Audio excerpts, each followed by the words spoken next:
tukin lama te in ka na nei khan kan lo hriam mo thu chiang zo khan set kan bai se he min an thil thengam amasa in chane ngai ta tu te zong zong amasa in lo teng tur kum thar chi bai kan bu masa che uni se tukin thil teng kha tuna kam chu kan ti le mak hong lam solama thil teng so ania kan u nau ku ki zo fa te khuwa na khoza ngan tia chung tirama chuanin nei te ho hianin thing anwar thin ani thing ruwa vakal thin te hi atu dang ni lovin nei te aram bai tengol ho hi ni thin hian an soya anramia zawo wang hianin anni po hianin anram mamei te ho wina khatia thingan ron ru fo anram noi ni te ne na lo khala khatian ru fo thina wang khanin anni po in achang chang hianin petroling hi an vakal ve thina in ring sa in khatia petroling an kal thina ni ti kha tuna arambai tengol kan ti mai mei te ho hian an lo hriat boka khati khanin kan unau zo ku ki te petroling jing lama ma deu hian dar thum dar li ve la hian an kal thin kha ania kha nei te ho vakal masa in local masa in an lo ambu sani zan khuwa in an lo chang ni turani blanket te hei an kinga rama khanin an chan na mun na vota wan khanin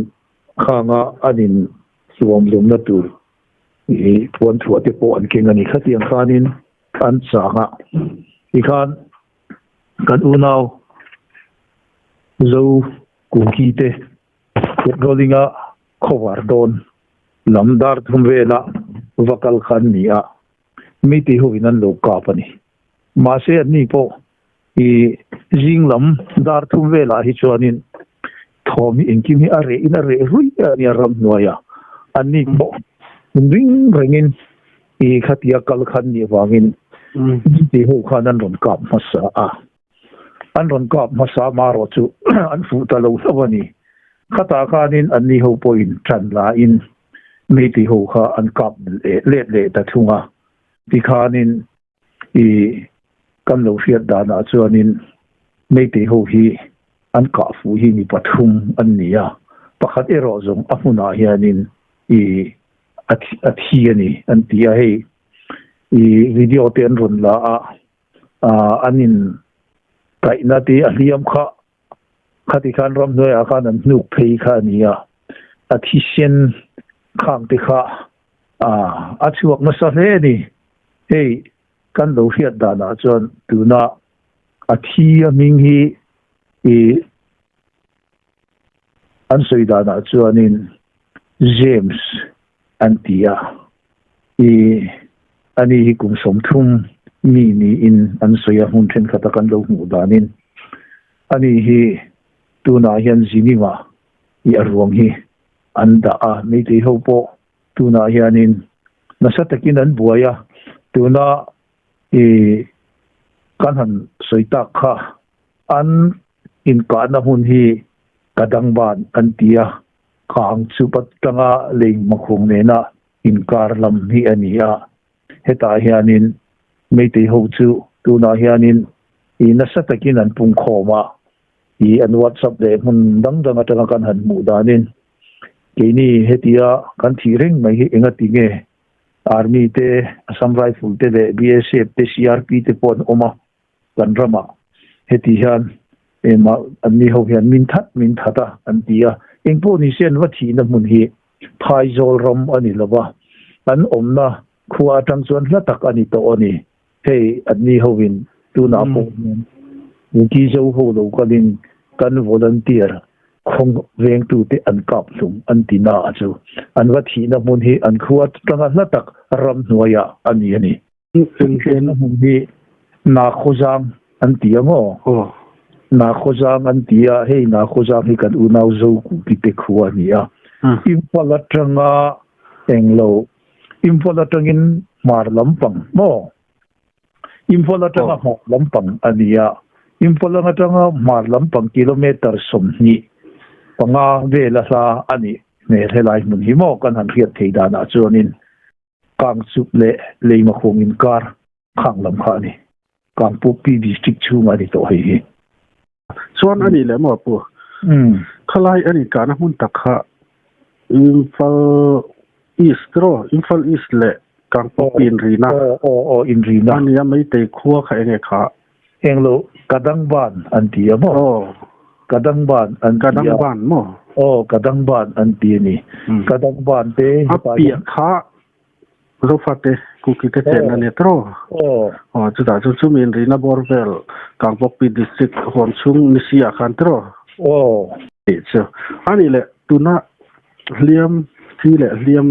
piron soidak te kha tuna hian an ma ni bok khan an la ngal tin an etro an ma ni bokin an la a tuna hian a liam ate kha chan ni nan soidu lowa ama ro chu liam po pa ni an omani a thia chau khan ron puang chuaka tuna hian arwang kha jinim an tia Jawaharlal Nehru Institute of Medical Science an tia damdo in chuta chon arwang hi an thlen to an soida na chuanin amuna khan athi mai lowa athi sena chuan hem ma wangin kanwa lamai thei si lowa chu wanga thi chu ani antia amaro chu an ka an kha athiang thokhat le ani ang video te kan lo mu na kan han enila athi sen te kha na mai lowa ni athi sen chuak ram noyami an ron ti lan te kha khati ang kha ni ya amuna khan athi to hei chu ka ring khati ang kha ni ya arwang hi tu na jini ma chuan an da mera pai bi hovin sarkar ne na kan india ka sarkarin hemi chungchanga hian thu soi ani lo chuanin arwang hi kan la chuak lowang an tia khang te kha kan han riat dan ke mani lama liam thila liam an om lo ne mo pathian zara ke mani lama chuan tuma athi le liam kan om lo ani ti chuan kha mana tanga kan han soi to thin angin mi te ho hianin kan omna kan tran mun khang zong khani tin main i an entry kai renga drone an ti lo ani chuanin i binocular hin an en renga wo in lama te po i kan unaute an diuti na hun zong te po kha an ena ti chuanin an omna mun atang khanin a chho zongin i tuna Imphal East District chung huam ni veboxi tlang atang khanin 5.56 insas LMG in an han kapa ma se kan unaw lamte kha chon enga ma an ngai lowaniang an kap let lowani khatiang khan me te ho thim jim chu tu na hianin anin sing sa ve na sa khop maya amaro chu kan soi to fu ang khanin amun kling ero chuanin tun kling hi chuanin an lakal ngam ri lo ani kha klinga thil thu kan lo fiat dan chu ani maya telescope ko khan nei tharen renin ka ria an ni kha latu amini hanan en khamo fi adeu kharan mo maya nge kha telescope an nei te po hi kan soi to thin angin an ni ho hi jong state machinery sum le pai engkim nei an nia state sarkarin an du hi an man ruwa hi equipment reng hi alei sak ani khania chu wang chonin i la tak ami hei kilometer linga ala te po hi binocular thachi foreign siam te hian an han ena tikhanin i thil hi fia takin an mu theiani an ral thom si lai lam ero hi chu kan soi to fu angin kilometer ni vel bak kap theiani luwang hianin ipi ngai na hi an khewak lowa amun la hi an wa pongam tak boxi lowa chu tiang vel chon ni ani hi an ral sai kha an or veu mai ne mo mai te an jing ri klak na turin e rala tang chonin a mixin khat te chu automatic in an han kap vaka kha chu ani na wating phatur po ani ta chuang lo mo hey ni eng thil nge ron thingam eng tin nge ruwa man na an nei ti hi a khiat lowa an ni po hi e an buai ve tu na hianin ke ni ina apo na tanga kan wa khiat ai da hianin achunga hian an buai na sa ni an MLA le an chief minister te tin an MP te heng ho zong chunga te po hianin an lung oi lowa hei kan soi to fu angin an mani chunga hian tu na hian ral tlan relief ke ma om he mitom takan oma heng ho la hi ke ni o huina ke ni zofa te na kan unaw ral tlan te kan boi som le kan khongai anga in khongai ve hian ni si lowa heng ho po hi an lung oi lo na sa an mani ho a en kol tu te la hianin hei tariat la yani to eng ma thok lovin in mu he a heti hian ei ve in tur kan pe chewa siunga po jon lung oi lovin phun noi na tur in la jong le nga la ti a lo thin rima lo khok pol emele te lamin an lo ombok nen hei an sungri la hian tu na hian an puak ke lo chak to ani khati angkara om le khosala hian ne wa hianin kanvar hiat phak ba ka hianin an sungri la hian an boi em maya malak dan tur te po hi an bei dong to ni hian alanga mo chief minister po hianin engtin nge ro ka re langa engtin nge ma kala kang ti hi tu na hi chuanin rala tanga kan han hiat da na hi chuanin a boi ve ani ti a hiata voin lama khanin aram ni puite ati lum oi theina turin thu chua te a han siama hei meichia kumsom li atanga kumsom rupin kar meira pai bi ho kanram le nam ta na theipato chua tan la ho tan hianin engpo ni se kan tan pui theina tur cheuin tlakhata cheng zanga nga moturin ruaman na kan ron siam sak to cheu ani ti te kan thu pon na ania chu mai ba ka chon khotina field pakhat playground pakhat siam sak in ni ang ti te kha aron puang boka khatiam te kha ania ma ro chu hei ami pui te hi ha ke ni ho ne na han te hi chon tam takan nia ke ni manipura zo fa om zong te hi kan zawai mai hianin noi li atanga noi nga in kar vel hi kan ni pha angemo ti vel kan ni lain an ni ero hi jong noi so pasari atanga noi so ni in kar hi an ni a on ni heng ho zong hi tu na imfola tanga jiri baman kal na kongte tin imfola tanga dima purlaman kal kongte heng zong a hian mi pui van tang hi zalen takin ankal thi to lo bani hi wangyan an boyem ema mun ranga ankal na tura thil om chuna chu tuna Imphal airport hi ani to maya tin Imphal airport po hi air ticket hi ke ni tang mi hovin kan check awang hianin airfare thona kalman te po hi tun ma ai kha chuanin asang em to ani chuwang chuanin anni ho po hi kalchua wa vel na tur po hianin aboi khap to maya sumle pa ya po an din mun hi har sa ani tin tukin lama te po khanin an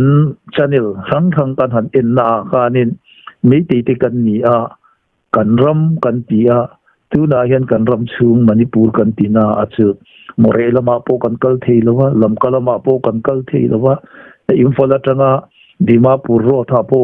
tamuangin kan kal theilowa chuti ang bokin jiri bam lama po tamuangin kan kal theilo bok chuti lain kapu pivel munrang khanga kotu te le mi dangin kong min danga tu ma kal theilo turin khati khan anni phalna kan lak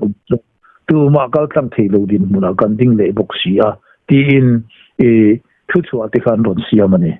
nisinai ron soizok kha mei te ho chuan ron ral sai thin ma se kan unal te ro chuan kan volunteer te ro chuan tangkai lo tura khan silai mu khan thla vak lo ma thal khan thla vak lo tina ni tro tangkai lo khan dania wang khanin alo tlo na sum han sen vak kha an du big lo enga man ngai asan chu anni pon han ka po ni se mei te hu om na kha atleng phadon chuang lo hrim ma hei ka soi fo thin to angin tuna AK te ani lo le LMG hi temin asadewa hei hian meter sang khat vel hi ka pha a tuna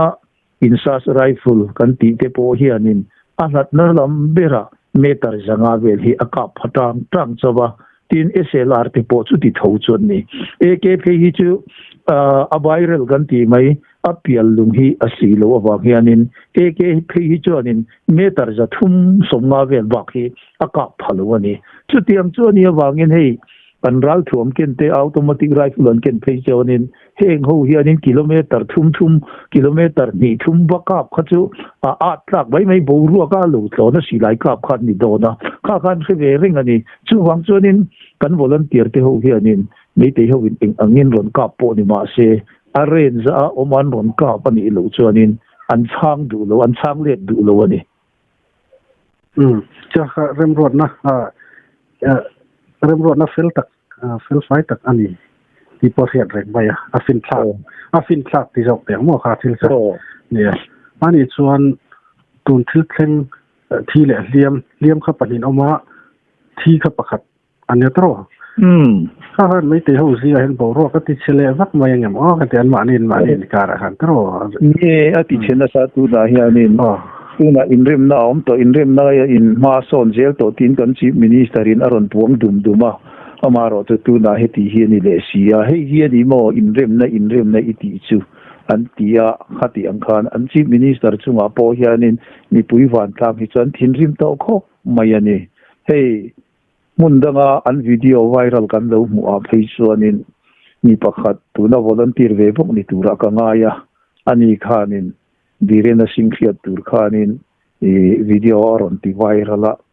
ei ama atang to in manipura hianin meitei te chau ni lovin kuki zofa te naga te nepali te le namdang dangte khati khanin inrim takle tamuang takin kan oma tuna hianin hei heti hianin indo te puangin heti hianin kanin do ta a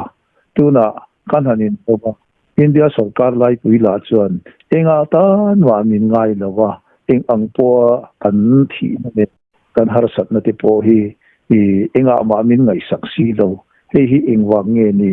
keini ho zir lai te po hi anin silai kenga hetia melwa ma wa do hi kan du ber ani lawa amaro chu tuna indawa han omtak si a chuanin kan mi le sa kan khwa le kan vengte hemi ven himna tur hian kan du thu ni lovin indawa omtak awang hianin heti hian sila hi kan ve ania chu wangen hemi indaw na hi eng tika nge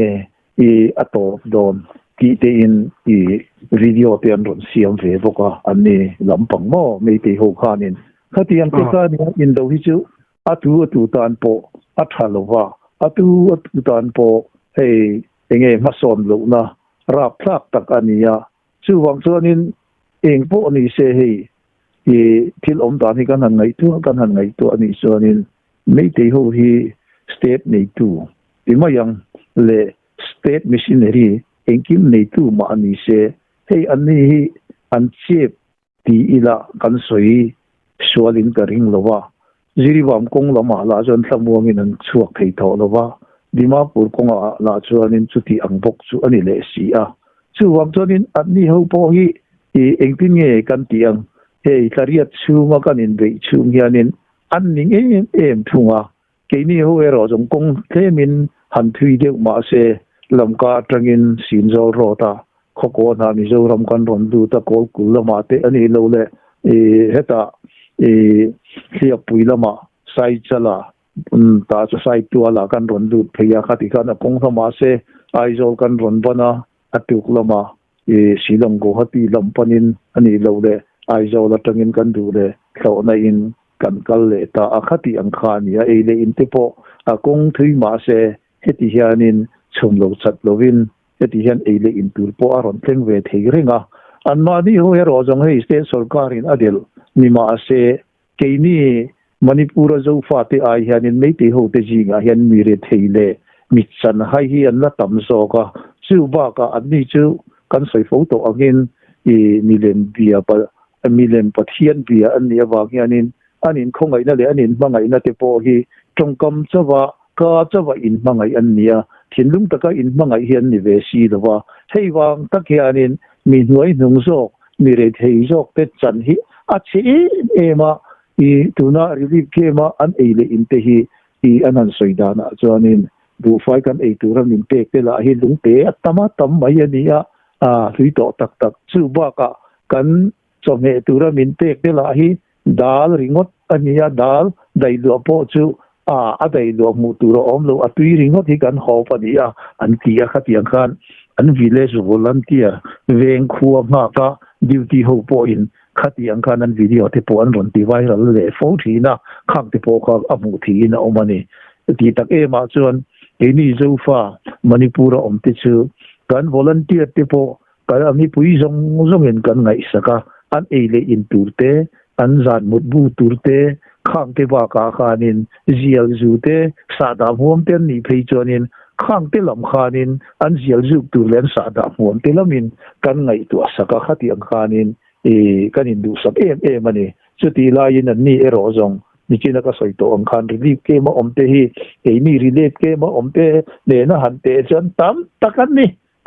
ni tam tak chu wang chonin mangai na tak tel lo wa khang te kha aminga an han en kol vel ve mai ani a kha wang khanin mi tam tak tu na relief ke ma om ho po hianin anin an ning zo to atuna solam imfal pialam sek mai lama om te ho po khanin pani po khan vai khat garon puang to nge in ka ria hetia kan om reng hi chu anin kan ning to ani keini peiche ho ta na kan ni pui mei te nu ho ta na siam bi imoi nu hun ken ma a helaya kan om na atanga kan chua thei don lo ani chuanin keini le keini po kan in that to mayang society kan ti to mayang ti te thingin an ron spuangin an ron soi chuaka tin lam ko khopu ya tanga mei te kan chuak tuna moi rang lama om ho ti po kha an MLA moirangan MLA ne na khan an har sat na le enge mote kha an vaten khanin in le lo te an hal sak in che uania chu wangin in le lo an hal sak te atla te kha ron la ula min hu ti ro chu ti chon kan verify thei chawang chu ti ani lo chan tan puina po in mu lo wang alo ti sakani mela khata gan mi pui te kha an thin rima hey ina tangin kan ron tlan chia a melma in tha min tuma chuti lai chon engtin nge kan in le lo min melma in min hal saklai tla te a video te engtin nge kan walak thei reng ang ti in anin hial boi ve gani kha khata kan an MLA po thin rimin khang jinga an ho tu deu kha akor ngonga amana khati khanan hnuk phei ani mela khak te po kan thin rimin khai heti hi kan ni to sita ka chonin kan mi le sa kan ho tu ti in kan mang an na le kan har sat na abula kan ron thena ani la chuan min lo don son dan heti hi ani mai sita ka chon kan ta neng ma ve sei tu ra om ve to lo ve chu wangin lam kalama chu ra chan pur lama kan ho le to ong ti in me te ho nu ho nen khan me lam kalam pan khanin an ron kal chan to kha ni a ma ro chu khata khan mi than hem ngai le an ma mi ji nga po aram le nam mangai tu khang te po khan ni anga khang ho khanin an va kem lung oi le a ti khanin an om na pa ngai relief ke ma khan an om le ta ni in kan lo ria ni ne abeng war thakin kan riat du tak pe minan sel thei zel maya alom om khop mai ani chuan enge tuna kan han soi tak te a khan hatlang kom na ang pon yang chu trong kam ni khat vel minan soi sak la ti chot kan du tok mai don me pu ni e hei kan u naw zo fa kho vela zong te hi anin manipur lam chan chin hi beng khon ring ani ti hi ka da wangin ke point I ka hun all ti ila ka hun tam zo ka hi chuanin manipur lam ma hian eng nge tleng ti hi kan u naw phone line le district khang om te hi ka han bi kualin enge tleng voina engtin nge in om in dam tangem in ka na le boina te chu atleng lo mo ti in chan chin hi mun tinami te hi ka zot ringa chung vela tang chuanin hei thil om dan te hi in riat turin YouTube channel rang te kal tlang hian karon puang thina nia kan chan chin te lo ngai tak sak thina along oma ki point in riat tur hianin thudik lo te karon puang palang ti te hi ka lau thong ema chutiam chuanin thudik nia ka hiat te hi YouTube channel kal tlang hian karon puang chuak thina ni ti chuan hei kan maloka kum thar kan han ma chon me ania boina le har sat na lowa kum thar lo mom tak te po kan mu thei le kan man thei na turin mun tin le ram tina kan unau zo fa zong te khanin ko khan ho zong te khanin in zawai maya in tong trai na min ron zui jel turin in khongai na karon nge nin karon diu che u ani le kha zong kha o in nia report karon pek thei te chu ani mai ka lo me vale in biak na hun khatak kan nei thaya lo mom lu te ka pu le ke po